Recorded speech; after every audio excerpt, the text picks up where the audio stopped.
Jérémy Almosny, bonjour. Vous êtes chef de service transport et mobilité à l'ADEME. Pourriez-vous nous présenter votre établissement? Alors l'ADEME, l'agence de la transition écologique, c'est une agence qui est résolument engagée dans la lutte contre le réchauffement climatique, la dégradation des ressources et sur plusieurs fronts, nous mobilisons les citoyens, les acteurs économiques, les territoires, les acteurs publics et nous cherchons à leur donner les moyens pour progresser vers une société plus économe en ressources, plus sobre en carbone ou encore plus juste. Et pour ça, on agit sur plusieurs domaines. On agit sur le domaine de l'énergie, de l'air, de l'économie circulaire, de l'alimentation, des déchets, et puis bien entendu sur le domaine du transport et de la mobilité. Et dans ces domaines-là, nous conseillons, nous facilitons, nous aidons également au financement de plusieurs projets, en ayant aussi un tropisme et un angle sur la recherche et le développement, sur tout ce qui est amont au déploiement. Et puis, l'une des particularités de l'ADEME, c'est qu'on agit à plusieurs niveaux. Effectivement, que ce soit au niveau local, national, voire international, nous mettons en œuvre notre capacité d'expertise, nos actions de prospective ou encore nos outils d'accompagnement des politiques publiques.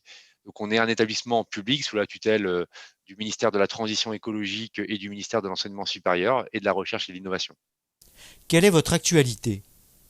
Alors parmi les actualités, 2020 est une année assez particulière, voire charnière. Effectivement, l'ADEME a signé, depuis il y a maintenant quelques semaines, son contrat d'objectifs performance pour la période 2020-2023, dans lequel il est fait mention tout particulièrement d'un indicateur d'objectifs important sur le sujet transport et mobilité, où clairement il a été mis en évidence le fait que l'ADEME souhaite se positionner comme un acteur facilitateur au cœur des écosystèmes de mobilité.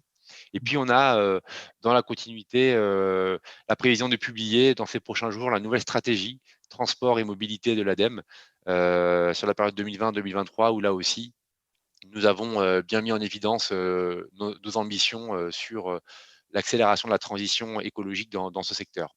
Et puis on a également quelques projets assez innovants qui ont été mis en place en 2020 dans le cadre de nos appels à projets, en particulier l'un qui concerne la logistique, sur lequel on a mis l'accent sur la cyclo-logistique ou encore sur la massification des flux et le numérique, avec 7 lauréats qui ont été annoncés il y a maintenant quelques semaines, et puis quelques programmes, certificats d'économie d'énergie, qui sont là aussi basés sur le développement du vélo, en accompagnement les collectivités locales dans le cadre de leur schéma directeur, ou encore dans le cadre de la mise en place de chartes de logistique urbaine durable. J'en parle tout particulièrement parce qu'on en parlera lors du salon Autonomie.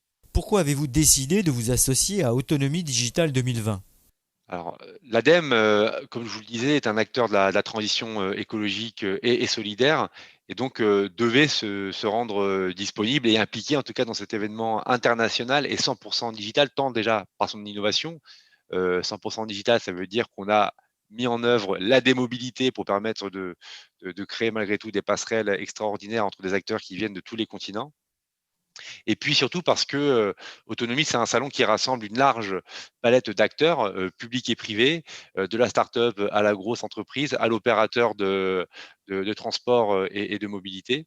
Ce type d'événements, c'est des événements qui permettent finalement de faire se rencontrer ces acteurs. Et comme l'ADEME, comme je vous le disais tout à l'heure, on souhaite être au cœur de ces écosystèmes, il était pour nous essentiel de pouvoir s'y impliquer. Quelle est la place d'Autonomie dans votre approche du marché de la mobilité?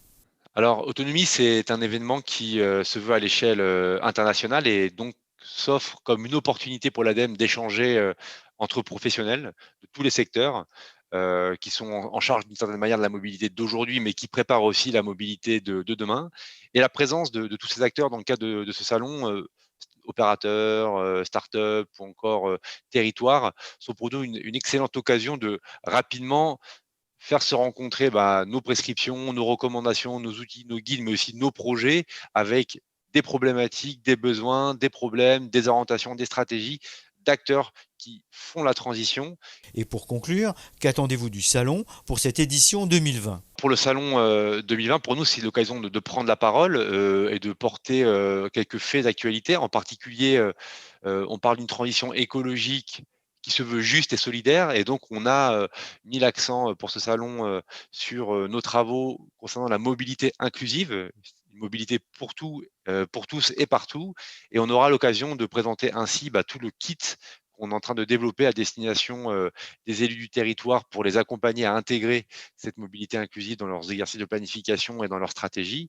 Et puis, comme je vous disais tout à l'heure, on aura l'occasion de parler de nos actions sur la logistique du dernier kilomètre, tout particulièrement dans le cadre de ce programme certificat d'économie d'énergie interlude avec nos partenaires Roseau, SRMA et CGI. Et puis, on a ce stand virtuel qui est un espace où on a mis beaucoup de ressources, beaucoup de documents en libre accès et on essaie du mieux qu'on peut de se rendre disponible pour rencontrer les acteurs et, comme je vous disais tout à l'heure, capter un peu ces intentions, ces solutions, ces propositions et puis surtout capter aussi leurs besoins d'accompagnement de la part de l'ADEME.